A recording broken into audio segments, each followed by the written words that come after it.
বন্ধুরা, কারেন্ট চলে গেছে। কি খাচ্ছি বলেন তো? ভাতের মার। এক সময় খাইতাম অভাবে, পেটের ক্ষুধায়, আর এখন শখে খাচ্ছি।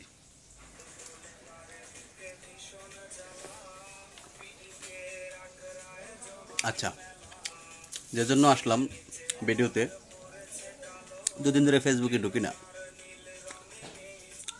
হুট করে আজকে ফেসবুকে ঢুকে দেখি বিল্লাল নামের একজনের মসজিদের ইমাম সাহেবের মেরে লাইছে কোবায়া। ইমাম সাহেব নাকি রাসুলের শানে বেদবি করছে। যাই হোক, চাপাটিতে কোবায়া মেরে ফেলছে। বিএনপির সন্ত্রাসীরা নাকি চাঁদাবাজির দায়ে, মানে চাঁদাবাজি না দেওয়াতে একজনের বাস পাথর দিয়া মেরে লাগছে। ভিডিওটা দেখলাম, খুব খারাপ লাগলো। তো যেটা বলতে চাই সেটা হলো, যারা এখনো ক্ষমতাতেই আসে নাই, ক্ষমতাতে আসতে পারবে কি পারবে না সেটা নিশ্চিত না। জনগণ চাইলে আসবে, না চাইলে আসবে না।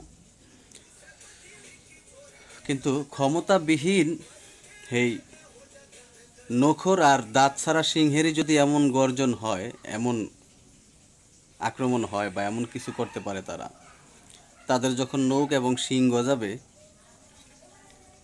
মানে শিং তো আর গজাবে না, যখন যখন তাদের নখ আর দাঁত তৈরি হবে, মানে ক্ষমতা যখন পাবে, তখন যে তারা কি করবে সেটাই ভাবনার বিষয়।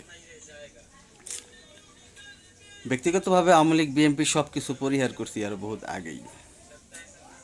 তো আওয়ামী লীগ বিএনপি উভয়কেই বয়কট করুন, আর নাইলে এই অবস্থা একদিন আমাদের সবার হবে, সবার সাথেই হবে। আজ এই পর্যন্তই।